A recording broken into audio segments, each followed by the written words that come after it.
Layla has always been a pretty independent child. We've never had to worry about Layla. She's a great student, a great athlete. Layla is a huge basketball player. She is a three-sport athlete: basketball, volleyball, and track. Layla is the third daughter of four, so she's right in the middle. She's a very funny young lady. She's a passionate young lady. Anything she gets into, she's going to go full-fledged, 100%. No turning back, no quit. On June 7th, 2018, Layla was playing a doubleheader basketball game at Notre Dame Academy. She was very lethargic. She couldn't get a ball. She couldn't run up and down the court. I knew something was wrong. She always plays full speed and gives her all. And we noticed she was somewhat lethargic, and that's not the Layla we know. I thought she was dehydrated maybe, so we took her over to St. Anne's, and when we got to the hospital, I noticed some red spots all over her legs, and they were petechiae. And then I noticed like her bruises had gotten darker and darker with no explanation. 36 hours later, we were transported to St. V's, and on June 8th, 2018, she was diagnosed with acute lymphoblastic leukemia. So I got the phone call from her mom that they needed to transfer her to a different facility, and spoke with one of the doctors after they ran some tests, and about midnight of that night received the diagnosis, and life changed. Life was different from that point on. So this year has been a lot of ups and downs. The first month we were in the hospital for the whole month. She's had a couple bumps in the road. She had an anaphylactic reaction to one of her chemos. So now she's not able to get that one. She has to get some shots in her leg, 18 shots over 2 weeks. Her mom had to quit a job that she had just started. I took a leave from work for about 6 weeks because Layla's treatment. Her sisters really have been by her side. As a family, we try to stay strong and stick together. After the first month of her diagnosis, my sister had reached out to me and said that Mindy Marshall had reached out to her about talking with Layla and becoming an LLS Girl of the Year. I knew with everything Layla had that had been taken away from her.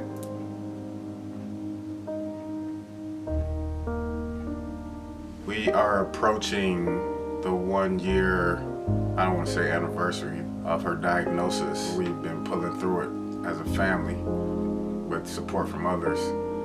She still has a little road ahead of her, but I'm confident that she'll continue to fight and battle as she has been before with the support of our family and friends. Layla has loved being an honored hero. She needed something to look forward to. When you're in the hospital, as much as she was, like, you know, your friends are still going to school and in activities, and she couldn't do any of that. So being part of LLS gave her something to look forward to and gave her something to strive for when she does get better. She wants to be a student of the year. She wants to be part of the campaign afterwards. I could see her doing a lot with LLS in the future.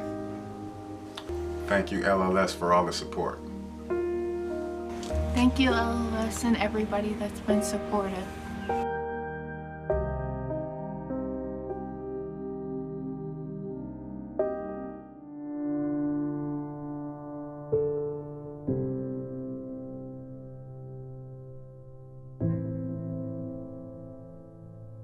When I think of Luke, I think of a boy that has the biggest heart of anyone I know. He's always willing to let others go ahead of him in line in school and just help anybody. He's very selfless and doesn't ever really complain. He's always been that sweet child. He's different than all the rest. So Luke is just an incredible little boy, chasing his older siblings around the house, and loved his tractors, loved his playing outside in the dirt and the grass.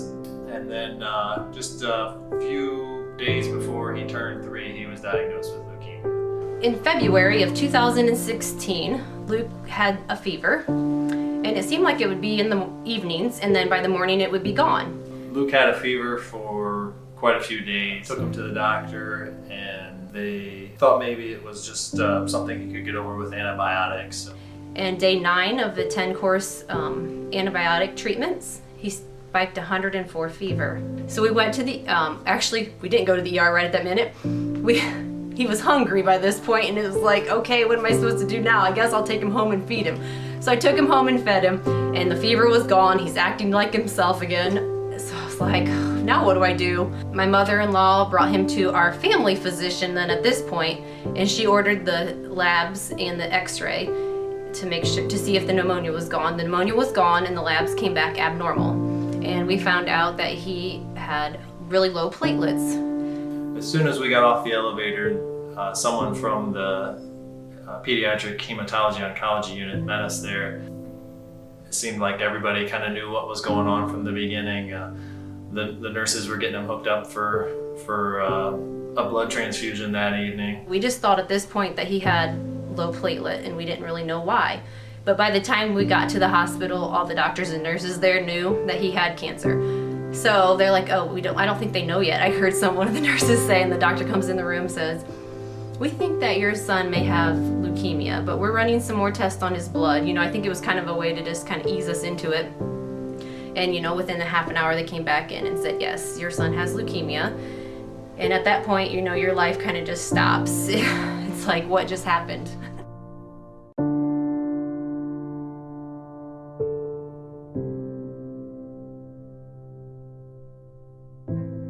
Luke is currently in kindergarten at Glandorf Elementary, and he has plenty of friends there. He seems like an awfully shy boy when we go to the hospital, but when you see him out and about in public or at school, he's a true boy that likes to have fun. He does light up a room. The first month of treatment, he gained a lot of weight. He was taking some very high-dose steroids, a lot of poor tasting liquid medications that just did not go good for a boy that age. We've been in the maintenance phase from December of 2016 till the present time. Every month we go to the hospital for IV chemo. Every quarter he gets chemo in his spine, and every night he gets chemo at home orally. It's been over 3 years, and he'll be finished with his last chemo on June 14th of this year. We're only a few weeks away from treatment ending for Luke. At that moment, his port will come out. We'll slowly begin stepping away from things and moving on and starting life again as a normal 6-year-old. It's really been difficult for our whole family, and when someone in your family has cancer, the whole family is affected. So the community has really been amazing support. You know, the old saying is it takes a village to raise a child. Well, we have definitely been surrounded by one amazing village here throughout the region. They allowed us to focus on getting Luke healthy. It's because of people like Leukemia and Lymphoma Society that we've been able to stay so close and so tight-knit as what we have. Just want to say thank you to all of you for supporting, and most importantly to supporting the research that goes into saving these lives.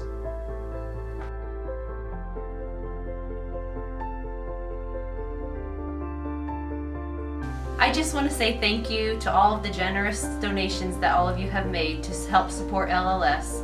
They have helped fund the research that has saved Luke's life.